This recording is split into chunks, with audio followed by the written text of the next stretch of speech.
여러분 안녕하십니까, 진성호입니다. 어제 서울중앙지법에서 열린 대장동 의혹 공판에서 충격적인 진술이 나왔습니다. 자, 지난 문재인 정권의 검찰은 대장동 사태와 관련해서 이재명 민주당 대표는 쏙 빼고 김만배 등 이 대장동 5인방을 기소했습니다. 그리고 지금 재판이 한창 열립니다. 그런데 이 재판 과정에서 이재명 대표가 연루됐을 가능성이 점점 높아지는 진술들이 터져나오고 있습니다. 특히 어제 정영학 회계사가 한 발언은 상당히 충격적입니다. 자, 정영학 회계사는 이 유동규 설득이 잘 안 돼서 정진상 당시 성남시 정책실장을 움직였다는 취지의 발언을 했습니다. 그런데 정진상이 누굽니까? 자, 성남시장 이재명의 오른팔이라고 할 수 있는 정책실장으로서 대장동뿐만 아니라 많은 일들을 요리하는데 중요한 핵심 역할을 한 인물입니다.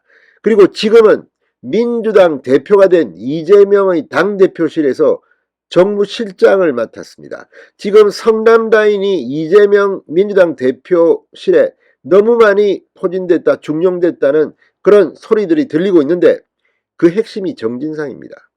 그런데 그 정진상의 이름이 나온 겁니다. 대장동의 몸통이 윤석열이라고 말했던 이재명. 그런데 이제 이재명 대표, 당시 성남시장 이재명의 최측근인 정진상의 이름이 나온 겁니다. 자, 지금 서울중앙지검은 대장동 특혜 의혹을 다시 수사하고 있습니다. 자, 문재인 정권 하에 검찰, 이성윤 서울중앙지검장, 이정수 서울중앙지검장 전부 다 친정권 검사였다는 평을 들었습니다. 이들이 손도 대지 못했던 이재명까지 이제 검찰의 칼날이 닿아갈 수 있을까요? 어제 이 서울중앙지법의 진술은 너무나도 구체적이고 충격적이었습니다. 진성호의 융단 폭격 시작합니다. 이재명 더불어민주당 대표를 융단 폭격합니다. 방송에 앞서 아직 진성호 방송에 구독자가 아니신 분은 붉은색 구독 버튼 눌러주십시오. 더 좋은 방송으로 보답하겠습니다. 자, 2014년 상황입니다. 김만배, 이번 이 대장동 의혹의 핵심입니다. 이 화천대유 실소유주인 김만배가 유동규 설득이 잘 안되니까 유동규 위에 있는 정 실장에게 얘기해서 내년 상반기까지는 하겠습니다 정도 얘기는 들었다, 이렇게 진술했습니다. 자, 이게 무슨 말이냐? 당시 유동규는 성남 도시개발공사 기획본부장, 그러니까 사장 직무대행이었고, 이 성남시의 카운터파트는 정책실장이었던 이 정실장 정진상이었습니다. 유동규 위에 있다고 했습니다. 그리고 정진상은 이재명의 복심이라고 말하는 사람입니다. 그런데 이재명이 대장동에 관련이 없다는 게 말이 됩니까?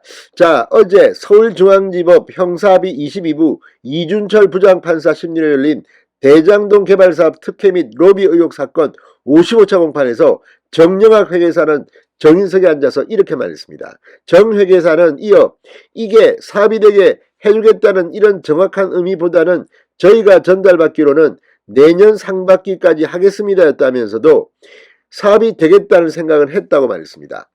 자, 정 회계사가 정 실장으로 지칭한 인물, 바로 지금 현재 이재명 민주당 대표의 핵심 측근인 정진상 민주당 대표 정무조정실장입니다. 지금 현직이 민주당 대표 정무조정실장입니다.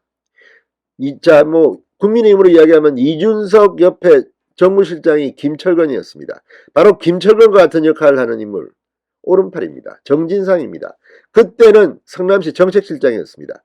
자, 성남시의 정책실장이었던 정진상, 유동규가 말을 안 들으니까 이 정진상한테 이야기를 해서 내년 상반기까지는 하겠습니다 정도 이야기를 들었다는 겁니다. 이재명이 빠져나올 수 있을까요? 이번에도 이재명은 나는 모르고 정진상이가 다 했다 그렇게 할까요? 그럼 시장 왜 했습니까, 이재명이는? 자, 아무튼 이걸 보면 상당히 중요한 증언입니다. 지난 대통령 선거 시기에 알려진 정 실장, 대장동 민간사업자 화천대유 대주주 김만배 씨 등과 의형제를 맺었다는 의혹과 관련된 내용입니다. 앞서 열린 공판에서도 이 2014년 6월 29일자 정영학 나무관의 통화 녹음 파일에 남욱 변호사는 이렇게 말합니다. 정진상, 김용, 민주당 선대위 조직본부장, 이 김용도 이재명의 최측근입니다. 정진상, 김용, 유동규, 김만배 네 분이 모여서 의형제를 이뤘으면 좋겠다고 정 실장이 이야기했다고 들었다. 자, 이걸 보면 말이죠. 이 정진상, 김용은 이재명의 뭐 오른팔 왼팔, 유동규 성남도시개발공사 기획본부장, 김만배 화천대유 대주주. 이러니까 대장동을 말아 드신 사람들이 누구인지는 정체가 분명하게 드러나는 거 아닙니까? 남 변호사는 이어 만배영이 처음으로 정 실장에게 대장동 얘기를 했대요라며 정 실장이 전반기에 다 정리해서 끝내야지요 형님 무슨 말씀인지 알고 있습니다. 그렇게 얘기했다고 하더라. 이렇게 말합니다. 녹취에 다 나오는 이야기입니다. 대장동 사업은 실제로 2015년 상반기인 6월 15일에 사업협약을 끝냅니다. 재판에서 녹취록이 공개됐던 당시 정 실장은 동아일보에 그들 간의 헌이라고 주장한 바 있습니다. 자, 피고인인 대장동 5인방 중 한 명인 정영학 회계사가 이날 증인 신분으로 재판에 출석해 이렇게 다 말해버렸습니다. 자, 그리고 어제 또 다른 이야기도 했습니다. 정영학 회계사는 이재명 전 성남시장은 유동규 전 성남도시개발공사 기획본부장이 대장동 개발 사업을 운영할 사람이라고 말했다고 법정에서 증언했습니다. 자, 이 유동규, 정영학, 남욱, 그리고 정진상, 이재명은 이런데도 나는 관계없다고 발뺌할 수 있습니까? 지금 서울중앙지검이 이 재판을 들으면서 다시 수사를 할 마음가짐을 다져야겠습니다. 진성호의 융단 폭격이었습니다. 여러분 감사합니다.